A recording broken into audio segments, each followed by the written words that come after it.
connais pas de gens qui ont fait ça. J'ai peur. Je crois que c'est le plus dur. Ça peut toucher tout le monde en fait. C'est une prison à ciel ouvert.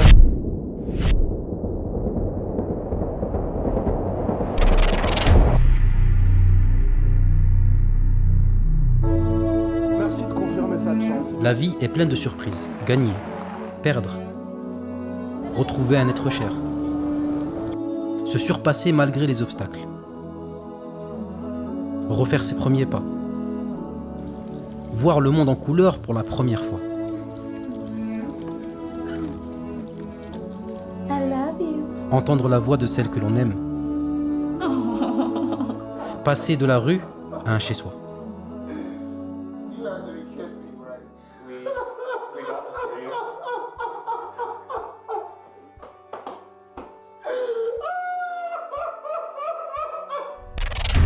Et du jour au lendemain, tout peut basculer. On peut tout perdre.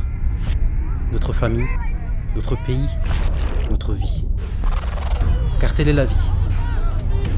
Des joies effacées par de terribles tragédies.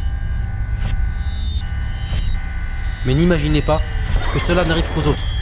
Cela aussi peut nous arriver.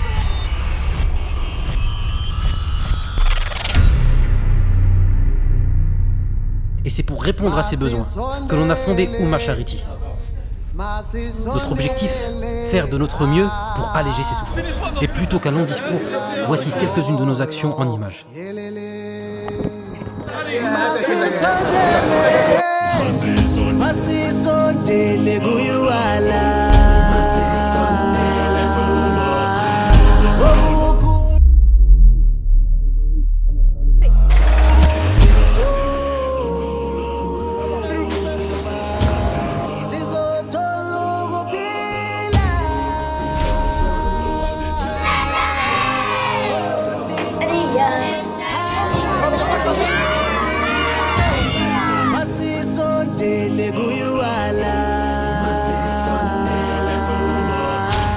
Mais nous ne sommes pas satisfaits. Nous voulons aller encore plus loin. Travailler pour une cause méconnue, abandonnée. Et pour un projet qui changera radicalement et pour des années la vie des gens.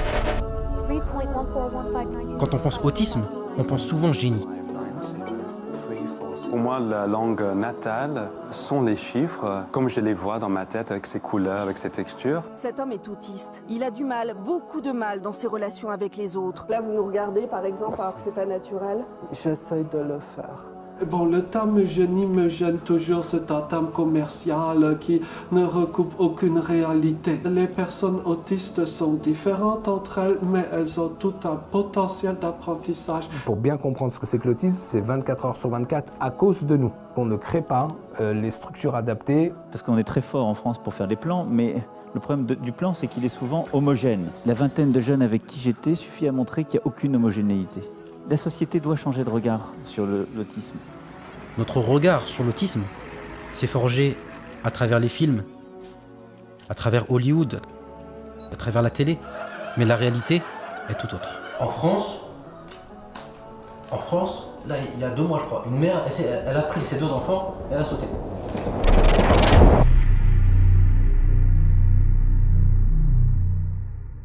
Un enfant autiste qui soit marocain, qui soit algérien, qui soit juif, qui soit black, qui soit n'importe quelle religion, n'importe quelle origine, la première chose qu'on voit justement dans sa personne, c'est l'autisme. Et c'est là où l'autisme, il n'a pas de frontières. Parce que ça peut toucher tout le monde en fait. Tout autour de moi, il y avait certainement des gens autistes, mais que je m'en étais jamais rendu compte. J'ai un cousin qui est autiste et je savais pas qu'il était autiste. On nous a toujours dit qu'il était fou. Et c'est en allant à ces colloques que je me suis rendu compte que mon cousin était autiste. Culturellement, dans nos pays arabes, là je parle principalement de nos pays arabes, on a honte de nos handicapés. Dès qu'on en a, ils sont mejnoun. Quand ils sont pas mejnoun, on les cache. Quand on parle d'autistes, on n'en veut pas en entendre parler. Et ça, c'est des choses sur lesquelles on va être interrogé. C'est du droit commun, c'est une responsabilité commune. Ici, il y a des enfants autistes qui ne sont pas diagnostiqués et qui sont très très mal pris en charge et pas pris en charge du tout. Si la France a 40 ans de retard sur le sujet de l'autisme, alors imaginez-vous la situation en Afrique. C'est pour cette raison que nous avons décidé d'y aller, pour voir de nos propres yeux, aller à la rencontre de ces familles, pour écouter leur histoire, comprendre leurs problématiques et tenter de trouver des solutions. Et regarder ce que l'on a vu. tout l'espace que l'on voit là, bah c'est ça leur maison, donc on est sur le toit. Ayoub en plus, notre problématique c'est qu'il est autiste et aveugle. Ils l'ont emmené dans des structures entre guillemets, parce qu'il n'y a pas vraiment de structure ici au Maroc, hein, liées à l'autisme, mais pareil, il était bloqué parce qu'il y avait ce handicap du fait qu'il soit aveugle. Voilà, vraiment, ça va être très très dur en fait. Ça veut dire qu'en gros, personne ne veut de mon fils. Le fait qu'on vous dise non, je crois que c'est le plus dur et de vraiment se sentir seul. Toute la journée, il ne bouge pas d'ici, c'est une prison à ciel ouvert. Et ce qui fait encore plus mal au cœur, c'est le soir. Quand il dort la nuit, il se frappe contre le mur et que pour pas déranger les voisins la nuit, elle l'attache au niveau des jambes, elle l'attache au niveau des mains et elle est obligée de l'attacher tous les soirs pour pouvoir justement dormir sans frapper sur le sol et sans frapper contre les murs pour pas déranger le voisinage. Je pense que même pour sa mère, ça doit être quelque chose de très difficile tous les soirs de l'attacher, mais elle n'a pas le choix en fait. Psychologiquement, c'est très dur. Quand on entend encore un enfant attaché, voilà, c'est...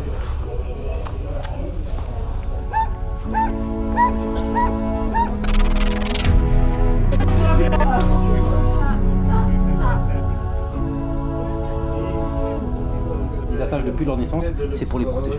C'est pas une sanction, c'est le protège de lui-même en fait.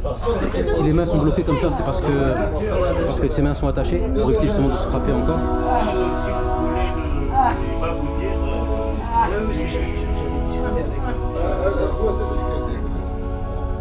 En Afrique en général, c'est ces situations-là.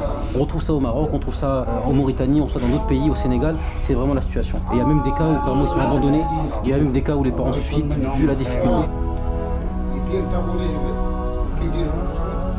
C'est difficile d'être témoin d'une situation comme ça, quoi. Un sentiment d'impuissance et de gâchis, et surtout toutes ces souffrances-là amassées dans cette pièce, et on le sent dès qu'on arrive. Ça incarne en chair et en os des choses que j'ai entendues, que j'ai vues, mais qui brisent le cœur, quoi, voilà. Nous, quand on voit ça, la question qu'on doit se poser en nous-mêmes, c'est moi, qu'est-ce que je dois faire pour agir?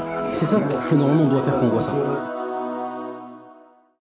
Quand je suis venu avec vous dans cette maison avant-hier, il y a quelque chose qui s'est passé où cette chose-là, elle est rentrée dans ma peau, tu vois ce que je veux dire? Ouais. Et quand c'est rentré, ça sort pas. C'est-à-dire passer du temps avec les autres pour les regarder différemment. En fait, c'est ça. Face à cette absence totale de moyens, les parents doivent redoubler d'efforts et trouver par eux-mêmes les moyens d'agir. Par l'internet, par YouTube. Tous les mamans qu'on a vues disent toujours la même chose, ils ont découvert tout seul. J'étais en train de regarder une émission à la télé, c'était Oprah. Elle a présenté une émission sur l'autisme. Il y a des médecins qui ne connaissent même pas l'autisme. Même pas le nom. Il m'a demandé de l'écrire en français pour qu'il me donne un certificat pour l'orthophonie. Ça, vous avez pensé toute seule, avec votre expérience? Oui, parce que j'aime faire ça. Machallah. Les photos, je travaille avec les photos. Très important, ouais. Pour travailler les autres mamans qui n'ont pas de choses pour travailler. Pour partager ça. Oui. Pour d'autres enfants aussi. Elle nous a montré un peu, elle a fait une sorte de salle dédiée aux enfants. Et en plus, elle aide aussi des familles. C'est-à-dire des familles qui viennent la voir, et ben du coup, elle leur donne ça aussi, et cette expérience.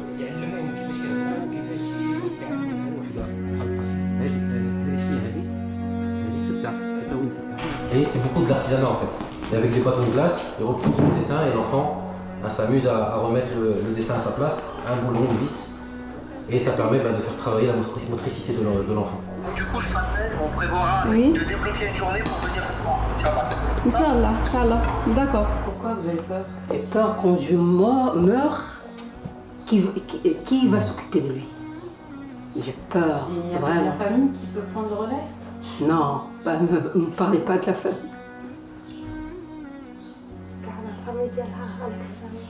Yom al-Qiyamah, cette dame, elle va venir nous voir. Elle va dire mon enfant, lui, il était comme ça. Il avait besoin de ci, de ça. Vous aviez l'argent et vous ne m'avez même pas aidé. Donc maintenant, c'est notre responsabilité. Et c'est pour cette raison que depuis plus d'1 an, nous travaillons avec une association locale, les Oiseaux du Paradis. Ils font un travail remarquable, une équipe totalement engagée et dévouée à la cause de l'autisme. Ici, on est dans la maison de Siem, qui est la présidente des Oiseaux du Paradis et qui a donné sa maison.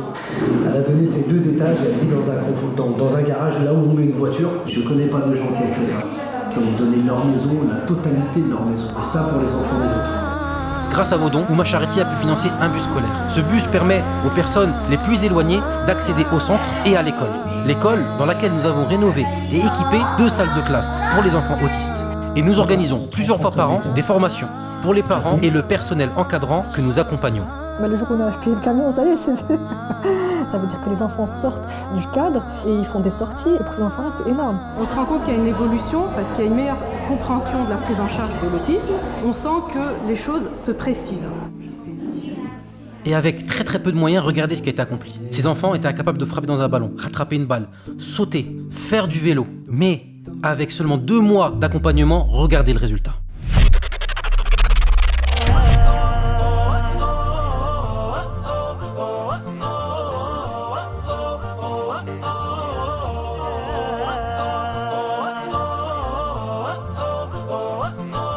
Yusra a été diagnostiquée en tant qu'autiste sévère. Elle ne parlait pas, elle ne sortait pas de chez elle, se frappait la tête contre les murs. Et regardez maintenant le résultat au bout de quelques mois d'accompagnement. Bravo.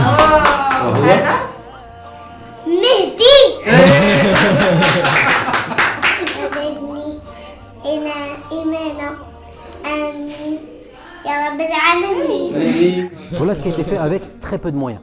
Alors imaginez-vous maintenant, si on amène le personnel compétent et les formations, si on amène les structures qu'il faut, imaginez que ces personnes-là que l'on a vues, elles soient un jour en mesure de parler, elles seront en mesure de marcher, de communiquer, elles seront en mesure d'être indépendantes et autonomes. Des familles dans la même situation, on en a vu beaucoup. Il y a énormément de cas à travers le Maroc, à travers le Maghreb, à travers l'Afrique. On est sur le futur terrain qui, on l'espère, va accueillir le centre pour autisme que nous allons faire à Oujda. On est en pleine négociation pour l'avoir.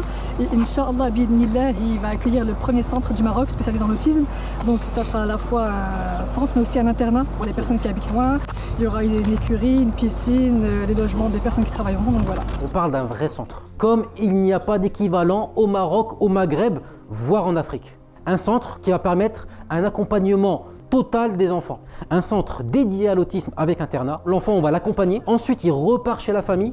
On accompagne la famille et petit à petit, l'enfant n'a plus besoin du centre. Donc dans ce centre, il va y avoir un centre de diagnostic, un centre de formation, des salles de classe, un internat, une écurie, une piscine et des aires de jeu. C'est une première au Maghreb, ce type de projet-là. Les enfants tournent. L'objectif, je le répète, du centre, c'est de les faire entrer et de les faire sortir. Ce sont des centaines et des centaines d'enfants uniquement pour ce centre. Et une fois qu'on aura fait ce centre, on pourra en faire un deuxième, et un troisième, et un quatrième, et un cinquième, jusqu'à ce que dans l'Afrique, on puisse enfin dire que l'autisme n'est pas un problème, n'est pas un souci, mais que l'autisme soit intégré dans la société.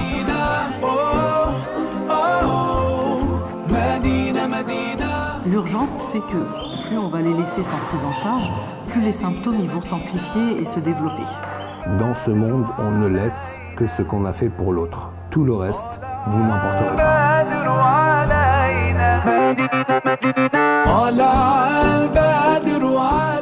Et du Moul Hasseb, tu verras que tu as du bien, c'est pas moi qui le dis, hein. Tu as des choses qui vont t'arriver, tu vas dire mais qu'est-ce que j'ai fait pour avoir tout ça? C'est que vraiment c'est votre projet que vous aurez financé, il sera sur le long terme et il sera entretenu. Il suffirait de pas grand-chose pour soulager des vies en cascade, quoi, en fait. Parfois ce sont les rêves les plus fous qui s'avèrent les plus sages. Si justement vous ressentez cette responsabilité, donnez, parce que c'est important.